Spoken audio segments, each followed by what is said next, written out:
It's week one of the NFL season. The Chiefs are 3 days away from playing the Chargers on Friday night in Brazil. We have a lot to talk about covering this game for you today on Locked On Chiefs. From the land of the free and the home of the Chiefs, this is the Locked On Chiefs podcast. Hey, Chiefs Kingdom, welcome back for another episode of Locked On Chiefs, your daily podcast covering the Kansas City Chiefs, part of the Locked On Podcast Network, your team every single day. Thank you for always making Locked On Chiefs your first listen of the day. Do not forget to go check out other shows, whether it's Locked On NFL, maybe Locked On Chargers. Going to be having a crossover coming in the next couple of days with the Locked On Chargers host. Going to have Matt Derrick tomorrow.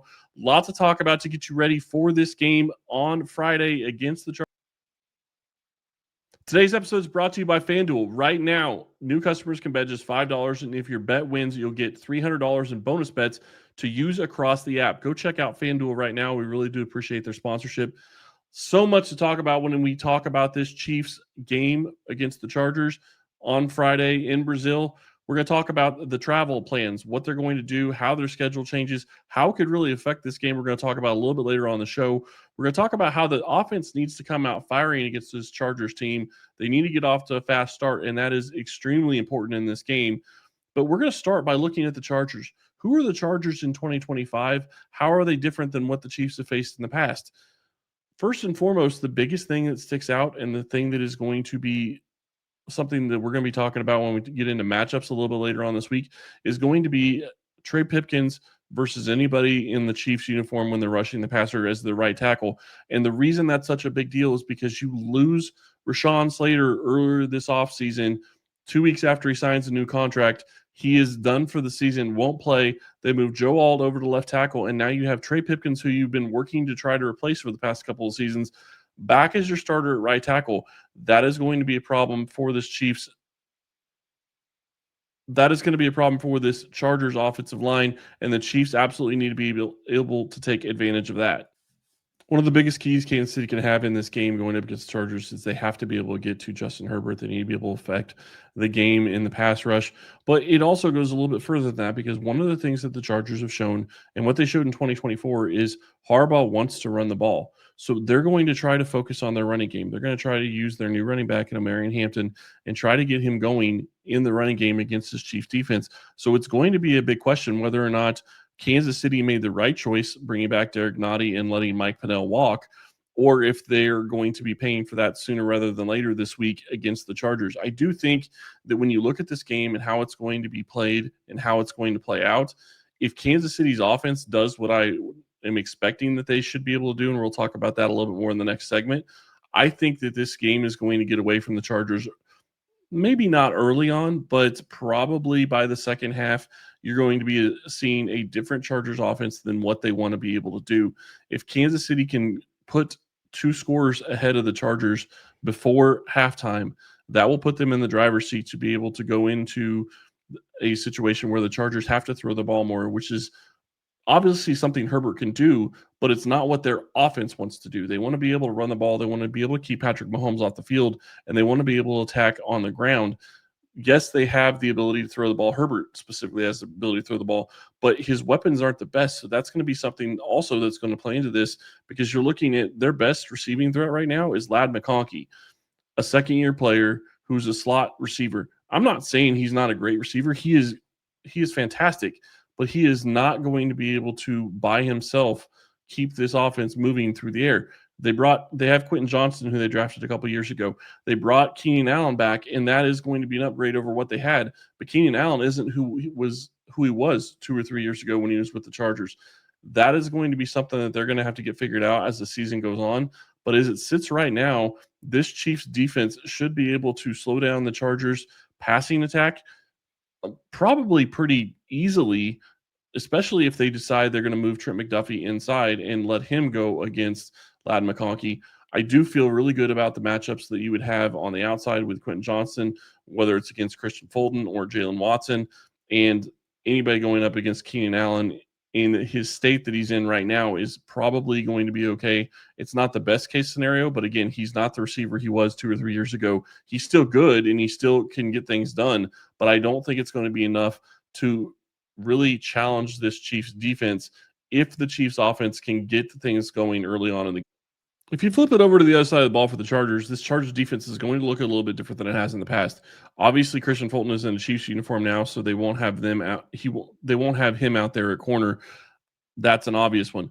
But the other thing that's really going to stick out and that's going to be different is they no longer have Joey Bosa. They have Bud Dupree as their starting defensive end. I do think that that's going to be something that Kansas City should be able to take advantage of, especially considering Dupree should be lining up against Josh Simmons, who I think should be able to handle him. And that is something that if Simmons can handle Dupree on his own, that gives the Chiefs way more flexibility in what they want to do on offense, how they're going to attack the Chargers defense, whether or not it's going to be throwing the ball down the field or if they're going to be running the ball. I do think that in both cases, Kansas City should be able to be successful. We're going to talk a little bit more about the offense in a little bit, but when you continue looking at the Chargers defense, they still have Derwin James Jr. He's more of their slot corner than a safety to this point, but he is still going to be playing the safety role. And he is one of their best players on their defense. They also have Khalil Mack as their other defensive end, who's going to probably be going against Juwan Taylor most of the day. This is really where the Chargers are going to have to make their hay. They're going to have to try to get pressure on Patrick Mahomes around the tackle area. I don't think that their interior defensive tackles are going to be able to get the pressure unless it's against Kingsley Suamataia. That could be a problem for Kansas City. But if the Chiefs can hold up to this Chargers defense and get the ball out of Mahomes' hands early on, get a couple of scores, get this offense going in the right direction, I do think that this is going to be something where Kansas City has the advantage on both offense and defense. I do think their defense is going to be easily a top 15 unit this year, and maybe even a top 10, maybe even higher. Just really depends on how they're able to mesh and if they're able to stay healthy. When you look at their offense and you look at the weapons that they have on offense, they're not going to have Rashee Rice in this game, but they're going to have Xavier Worthy. They're going to have Tyquan Thornton. They're going to have Hollywood Brown. They're going to have Juju Smith-Schuster, Travis Kelce. All of those guys are going to be attacking this Chargers defense, and I do think that that's a good situation for this. And it's a game where if they're able to take advantage of it early on, it really works in their favor because, as I said just a little bit ago, the Chargers want to run the ball, and the one thing you're not going to be able to do to run the ball is if you get behind 2 scores, 3 scores going into halftime, and definitely 3 scores after the second half starts. But 2 scores going into halftime, you're going to have to try to feel like you're going to be throwing the ball a little bit more, and I do think that actually works in the Kansas City's advantage as well. What can the Chiefs offense do, and how can they attack this Chargers defense? That's coming up next. This episode is presented by Yahoo Fantasy. The NFL season is right around the corner, and you can feel the buzz. Fantasy football season is finally here. Everyone's researching, drafting, and building their championship squads. If you haven't joined a league yet, now's the time, and it's all happening on Yahoo Fantasy. This year, I'm playing fantasy football on Yahoo Fantasy, and you should too, whether you're a first-timer or a veteran creating your millionth league. Yahoo Fantasy is loaded with fun, ways to compete, and brand new features that make the game even better. With season kickoff on September 4th, now is the time to start playing Yahoo Fantasy Football, which offers so many fun ways to compete. Want more ways to play? Try the brand new Yahoo Fantasy Guillotine League mode, where the lowest scoring team gets eliminated weekly until one team is left standing. Want to play instantly with friends? Try the new Draft with Friends mode. Prefer the classics? Get your crew together and go head-to-head in a private league. No crew? No problem. Join a public league. It is the easiest way to play. The NFL season kicks off on September 4th, so don't wait. Start your league now. Draft now at yahoofantasy.com/lockedonnfl. That's yahoofantasy.com/lockedonnfl. This actually almost feels a little bit like 2018 to me when you look at how this season is getting ready to start for Kansas City. And what I mean by that is everybody has looked at Patrick Mahomes from what he was last year, what they were a couple of years ago. This offense hasn't been great. It hasn't been the Ferrari it was when 2018 started. People questioned whether or not they were going to be able to be good enough because Alex Smith had been a fantastic quarterback for the Chiefs and Patrick Mahomes was an unknown quantity. Now you know what you have in Patrick Mahomes, but you've seen a very dialed back version in the past couple of years because of injuries to the wide receiver position and issues on the offensive line. So if those are addressed and if those are taken care of, and you are getting into a situation where this is going to be a year where Mahomes is able to just chuck it and take the ball down the field, which it looks like it should be able to be, this is going to be a fun year for this Chiefs team, and this is exactly what this offense needs. I do think that the addition of Josh Emmons at left tackle is going to open up the passing game. The only question, and I've said this before, I'll say it again, the only question I have at the offensive line right now is Kingsley Suamataia. If he can find a way to hold up and get better as the season progresses, this passing attack is going to be a lot of fun to watch, because you look at the weapons that they have. Hollywood Brown is coming back. He hasn't played at all in the preseason, but when I saw him at training camp last year, he looked very good and looked like he was going to be fitting right in. The Chiefs had all of this stuff that they had planned for Hollywood Brown, and he missed pretty much the entire season. I do think that that's something that they are planning on doing, going back to what they had planned for him last year and using that to their advantage. Don't forget, you also have a guy in Xavier Worthy who is going into his second year and is way more prepared to play the position in wide receiver than he would have been had Hollywood Brown and Rashee Rice stayed healthy last year. Worthy got thrown into a situation where he had to go play all the different wide receiver positions. He had to be the deep threat. He had to take the over the middle type stuff. He had to take catches from everywhere and learn all of the positions. That wasn't the plan for what they had in store for Xavier Worthy. But fast forward to this year, and he is now in a position where he is ready to go. He knows what is expected of him. And as long as they're able to stay healthy, he's in a situation where he doesn't have to necessarily play all three positions, but he can. And the one thing that I have absolutely loved learning about Worthy from the preseason games was that he tried to go up against Trent McDuffie as much as possible, because when you have the best corner that you're going to be going against as the wide receiver, you're going to learn things. You're going to be able to get better. You're going to get better at your craft. You're going to be able to run routes a little bit crisper, and you're going to get tips and tricks from Trent McDuffie that he's going to see, because the players talk. They get that kind of information. This offense right now has more firepower than any offense the Chiefs had last season, even without Rashee Rice. Let that sink in for a moment.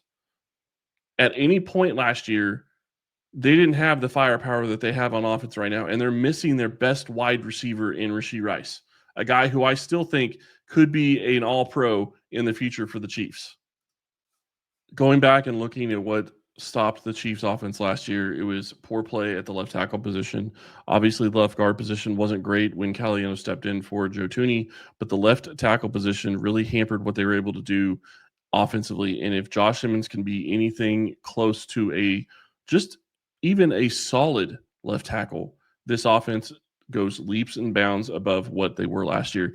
And that doesn't even take into account a Travis Kelce, who I think looks like he's in better shape and more prepared for this season than he was last season. And I do think that you're in a situation also where you have another tight end that can step in and be effective in this offense. Noah Gray, I'm not trying to take anything away from him, but adding a guy in Robert Tonyan now gives you three guys that you feel comfortable with as tight ends that you can put out there that can be pass catching tight ends for you. Wiley does to an extent, but he's not healthy yet. He's not ready to go.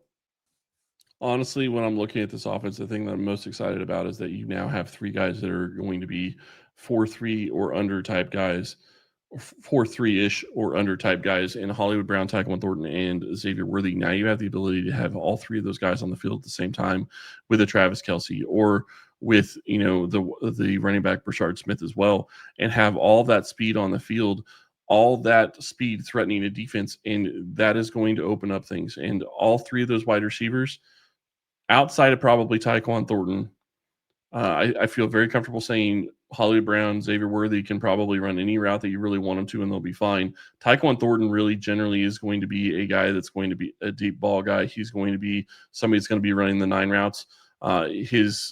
His ability to change direction and run the different route trees is not going to be great, but it's going to be enough that he can challenge over the top, and that you have the other two guys that can also challenge over the top, and the defense has to worry about it, but they can also run other different routes. They can run the intermediates. They can run the digs. They can do anything that you really need them to do.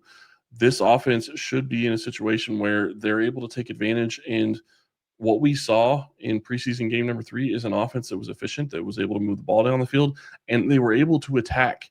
I fully expect that when you see this game, you're going to see at least 3, if not 5, maybe even more deep shots down the field. And I'm talking over 20 yards. And I do think that it could be to the wide receivers. It could also be to Brashard Smith. You saw the Chiefs try a couple of different things. And if they get him on a linebacker, I think they'll try to take advantage of it. But then you also saw a situation where, Tanyan and Gray have caught the ball downfield in the preseason. I do think that that's going to be something to watch. This team is going to be trying to take shots.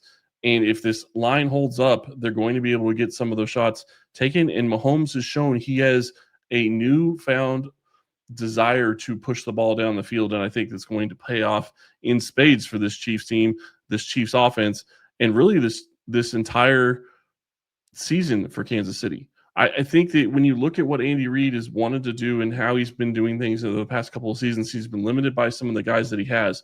Now you're in a situation where, yes, you have a question at left guard, but your skill position players are way better than anything you've ever had.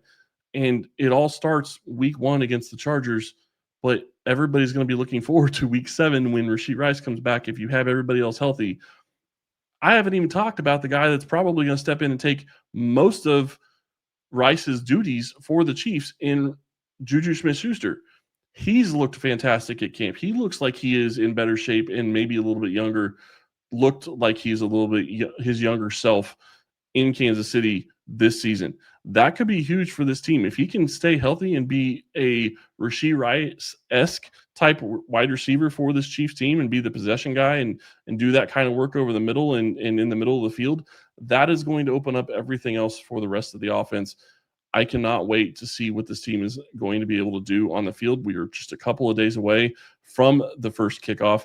Doesn't sound like you will have rookie Jalen Royals this week. I would expect that he's probably not going to be good to go in Brazil, but we will see. We will have you covered. When we get back, we're going to talk about the team travel schedule and what the scheduling changes are going to be, how it's going to change things for this Chiefs team as they prep to play the Chargers in Brazil on Friday night. The NFL season is almost here, and FanDuel is making sure you're ready for kickoff with a can't-miss offer. Right now, new customers can bet just $5, and if your bet wins, you'll get $300 in bonus bets to use across the app. I love using FanDuel because it fits however you like to bet. Player props, building a same-game parlay, or even jumping in live as the action unfolds. I absolutely cannot wait for the NFL season to kick off Thursday night with the Eagles playing, and then the Chiefs play the Chargers in Brazil. Absolutely cannot wait. Going to be a lot of fun betting on FanDuel. It makes every game more exciting, whether you're watching your team or just keeping an eye on your fantasy lineup. It's quick, easy, and the best way to add a little more energy to Sundays. So are you ready to play? Download the FanDuel app by visiting FanDuel.com to get started. That's FanDuel.com to place your first $5 bet. Hey, Chiefs fans, are you still paying full price for gas? Stop leaving money behind. Get real cash back every time you fill up with the free Upside app. Simply download the free Upside app in the App Store or Google Play right now and start earning cash at the pump today. Use my limited time promo code TOUCHDOWN and get an extra 25 cents back per gallon on your first fill up. You can make up to $300 a year just from buying the gas you already need. At first, I thought this was too good to be true, but it's totally legit. Real people are getting paid just to make their daily commutes, and you can too. Plus, you can cash out anytime to your bank account, PayPal, or an e-gift card for Amazon and other brands. Don't let this offer drive on by. Download the free Upside app now using my limited time promo code TOUCHDOWN for a limited time 25 cents per gallon bonus. That's promo code TOUCHDOWN. Offers vary by user and location. Go to upside.com for terms and conditions. We put together a survey to learn more about our listeners and make your favorite podcast even better. Go to lockedonpodcast.com/survey to get started. Everyone who completes a survey will be entered for a chance to win one of 10 $100 Amazon gift cards. Please go fill out those surveys. We really do appreciate the insight and the information that you can give us on that. When Kansas City leaves to go to this game, it's going to be an 11-hour flight. It's going to be almost what they would travel to go to a game in Europe or a game in England or a game in Germany. It's going to be that type of flight, and it's not what the Chiefs are used to. When you think about flying to all these different destinations where they play week in, week out. Maybe you're on a 3 or 4 hour flight. It's a lot different when you're on an 11-hour flight. That's going to play into how this is going to work out for this Chiefs team. And the coaches and the players have already started talking about it, trying to figure out exactly what it is that they need to do. The players have even said that the coaching staff and the training staff has already figured out how they can best take advantage of space on the plane to try to keep them at least a little loose, because not being able to really move sitting in an airplane seat for 11 hours is not really what you're going to want with these athletes. So I do get that that's going to be something that they've got to get addressed and get something figured out to go in the right direction there. The weirdest thing, though, is when you talk about an 11-hour flight, you also think about there's going to be some huge changes in your sleep issues, because you would think that with an 11-hour flight, you're going to have a huge time zone jump. You don't in this case. It's only a 2-hour time difference between Kansas City, Missouri, and Sao Paulo, Brazil. This is going to be something that is not going to be a big deal for the Chiefs. They should be able to get past the sleep issue, and it's not something that they have to try to refigure out how to get sleep when they need it. Which is actually a huge advantage for Kansas City. And if you think about it, the game is 7 o'clock Kansas City time, and they're going on a Wednesday. Their bodies aren't going to adjust to the new time zone. It's going to be 9 o'clock for Sao Paulo, but it's going to be 7 o'clock for Kansas City. So it's going to feel like just a regular Sunday night type game. Obviously, it's a Friday night, so a little different there, but it's still a situation where this is the first week of the NFL season. They didn't have a game last Sunday, so it's not an issue of having time and rest from that. And you've had a practice schedule that was built around prepping for this Friday night game. And now you're in a situation where you're flying 11 hours, but you only have a 2-hour time zone difference. That's a fantastic thing for the Chiefs, not having to deal with the time zone difference of going to like England or Germany or something similar like that. That's going to throw off your time. The team and the coaches are ready for this. They know what they've got going on. They've got a plan in place for how they're going to deal with the time on the plane. But the bigger question I have, and the thing that Matt Derrick brought up a couple of times on the past couple of times he's been on here, when you start talking about the Brazil game, is the travel outside of the flight. It's the 2 hours to the stadium for practice. It's the 2 hours back after practice. It's the 2 hours to the game and the 2 hours back after the game. After the game isn't going to be as big of an issue, but 2 hours just to get to practice and then 2 hours to come back from practice. When you start looking at all these athletes that are very highly paid and very well compensated, that have been dealing with injuries to their bodies and getting ready for a NFL game and getting ready as best you can to prep for a game against a division rival week one, being on a bus right after a practice is not going to be the best scenario for this Chiefs team. They're going to have to figure out how they can deal with that aspect of it as well. And obviously, you're in a different situation as well, where generally speaking, when you are at a visiting stadium, you have a bus that will show up and be the early bus, and you'll have a bus that'll show up and be the late bus, and you can choose which one you're going to be on. In this case, you're not going to have that choice. All the buses are going to go together, and it's going to be at least probably a 2-hour bus ride just to get to the stadium. So that's going to throw off what these players are used to, how they're used to getting ready for a game, and what it's going to play into. I'm really curious to see if Kansas City can overcome the challenges that they're going to have.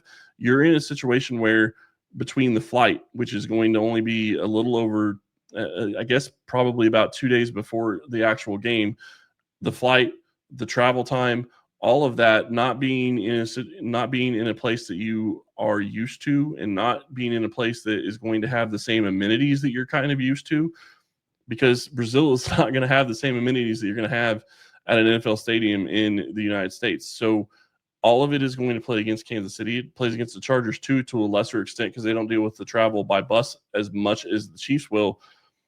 I'm excited about this game regardless. I do think that when you look at it, I think that the Chiefs know exactly what they need to do. They studied, they took notes from the teams that went last year. They probably have talked to the trainers, talked to some of the staff, and how they dealt with both the travel in the plane and the travel on the bus. And they have a plan in place. I cannot wait to see what Kansas City does in this game.